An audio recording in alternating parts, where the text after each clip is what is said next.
সাগর আইয়া যদি কেউ হয় ভালো লাগছে না, তুই মানুষের মন হইতে পারে না। আর সাগরটা দেখার পরে যত মন খারাপ আছে অটোমেটিক ভালো লাগে। আইসে তাও ফার্স্ট টাইম আইসে, আমার দেখিয়া লাইক আমি কিতা হইতাম যে ভালো লাগে। ফার্স্ট টাইম যে কোনো জিনিস দেখারও এক্সাইটেড, একটু অন্যরকমও লাগে, ভালো লাগে আসলে। আর ঘোড়া চলছে ও জায়গার মাঝে, সুন্দর সুন্দর ঘোড়া, কোনটা থেকে কোনটা ধরতাম একটু কনফিউশনও আসলাম। তো সব মিলে ঠিক আছে। আরো অনেকগুলো বিচের নাম শুনছি, অত যাওয়ার ইচ্ছা আছে, ওগুলা যাইমু। যাওয়ার পরে পিকচার তো আর তুলমু, কারণ আমি পিকচার তুলতে এমনি বেশি ভালো পাই।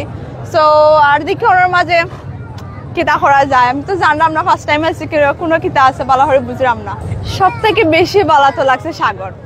এটার কথা কইয়া লাভ নাই, লাইক আমি দেখিয়া একটা কথা এমনিও আছে যে সাগর আইয়া যদি কেউ হয় ভালো লাগছে না, তুই মানুষের মন হইতে পারে না। আর সাগরটা দেখার পরে যত মন খারাপ আছে অটোমেটিক ভালো লাগে। সো আমার আসলে খুব ভালো লাগছে এটা দেখি। আমার একটু রাইতো ঘুম হয়েছে না, বাট এটা দেখার পরে মনে হইল যে যা কষ্ট করছি সব সাকসেস।